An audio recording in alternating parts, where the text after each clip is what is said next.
Hello friends, నేను రాజు. గిరిజనులు ఆదివాసీలను vote బ్యాంకుగా వాడుకున్నంత కాలం వాళ్ళకు అభివృద్ధి జరగదు.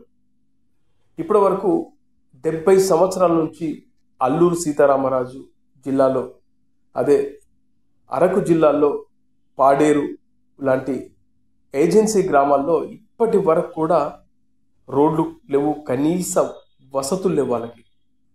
రీసెంట్గా 2 నెలల క్రితం ఒక గర్భిణీ స్త్రీని ఇదే పాడేరు జిల్లాలో 6 కిలోమీటర్ల దూరం డోలీలో తీసుకెళ్ళి అక్కడి నుంచి ఆసుపత్రికి వాహనంలో తీసుకెళ్లారు. అంటే ఈ ఆదివాసీలకు సంబంధించినటువంటి గ్రామాల్లో కనీసం మట్టి రోడ్డు కూడా లేని పరిస్థితి.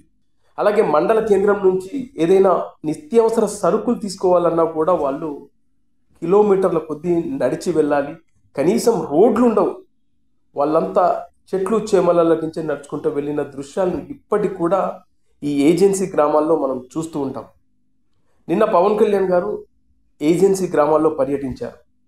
ఆయన నిన్న చేసిన ప్రకటన నిజంగా చాలా చాలా అద్భుతం.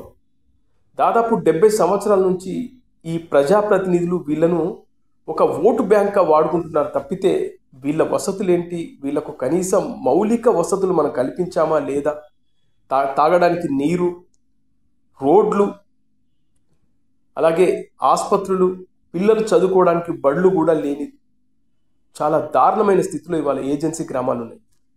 గత వైఎస్ఆర్సీపీ 5 సంవత్సరాల కాలంలో జగన్మోహన్ రెడ్డి బటన్ నొక్కుతూ కాలం వెళ్ళదీశాడే తప్పితే ఈ ఏజెన్సీ గ్రామాలకు కనీసం రోడ్లేసే ఆలోచన కూడా ఆయనకు, ఆయన మంత్రిత్వ శాఖలో ఉన్నటువంటి రోడ్లు భవనాల శాఖ మంత్రికి కూడా ఆలోచన రాలేదు. ఇప్పుడు ఈ కూటమి ప్రభుత్వం వచ్చిన తర్వాత ఇప్పుడు ఏజెన్సీ గ్రామాలకు రోడ్లు వేసే కార్యక్రమాన్ని స్టార్ట్ చేయబోతుంది. మీ అందరికీ గుర్తే ఉంటుంది, దాదాపు ఒక 6 సంవత్సరాల కిందట పవన్ కళ్యాణ్ గారు 2017-18 సమయంలో జనసేన పోరాట యాత్రలో భాగంగా పాడేరు, అలాగే అరకు, ఇలా ఏజెన్సీ గ్రామాల్లో ఆయన పర్యటించారు. ఆ రోజున పవన్ కళ్యాణ్ గారు అక్కడికి వెళ్ళి ఆ గ్రామాల్లో ఉంటున్న కుటుంబాలను కలిసినప్పుడు, అక్కడి దుర్భర జీవితాన్ని చూసినప్పుడు పవన్ కళ్యాణ్ గారు చలించిపోయారు.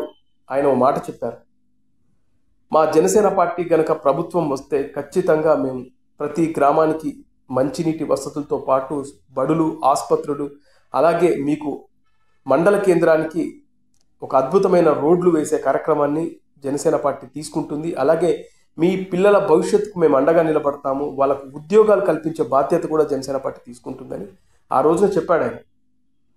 తర్వాత 2019 ఎన్నికల్లో ఓడిపోయిన తర్వాత ఇప్పుడు 2024లో ఆ పని చేయడానికి ఆయనకు అవకాశం వచ్చింది. ఇవాళ కూటమి ప్రభుత్వంలో భాగంగా ఇవాళ ఏజెన్సీ గ్రామాలకు రోడ్లేసే అవకాశం పవన్ కళ్యాణ్ గారికి దక్కింది.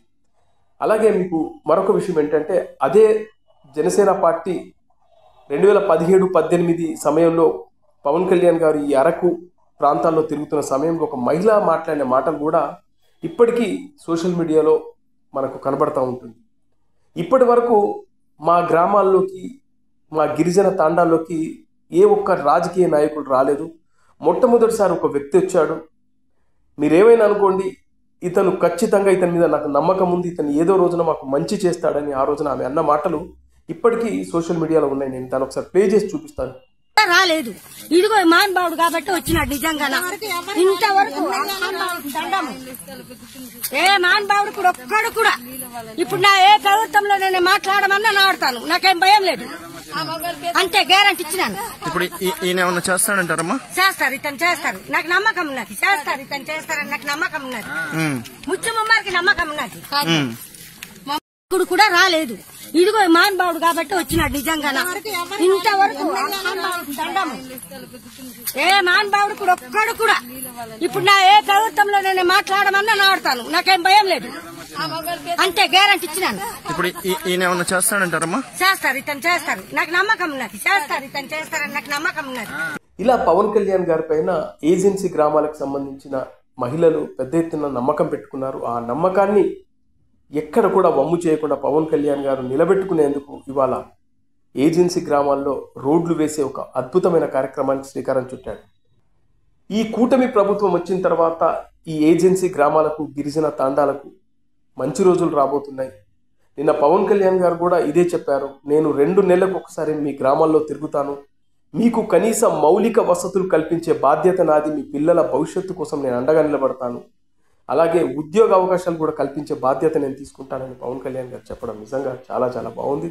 ఎందుకంటే ఒక మనసున్న నాయకుడు కావాలి. ఎంతసేపు వీళ్ళని ఓటు బ్యాంక్గా చూడడం కాదు, వీళ్ళకు కనీస వసతులు కూడా కల్పించలేని దుర్భర స్థితిలో మనం ఉన్నామని ఆలోచించుకునే నాయకులు ఇవాళ కావాలి. అలాంటి నాయకుడు పవన్ కళ్యాణ్ గారు ఉన్నారు. ఆయన వచ్చిన తర్వాత నిజంగా ఈ 6 నెలల కాలంలో ఆయన తీసుకున్న ఏవైతే శాఖలు ఉన్నాయో అద్భుతంగా పరిపాలన చేస్తూ, ఆ శాఖలకు న్యాయం చేస్తూ, గతంలో ఆయన ఇచ్చిన హామీలను నెరవేర్చుకుంటూ వెళ్తా ఉన్నాడు. Hats off Pawan Kalyan.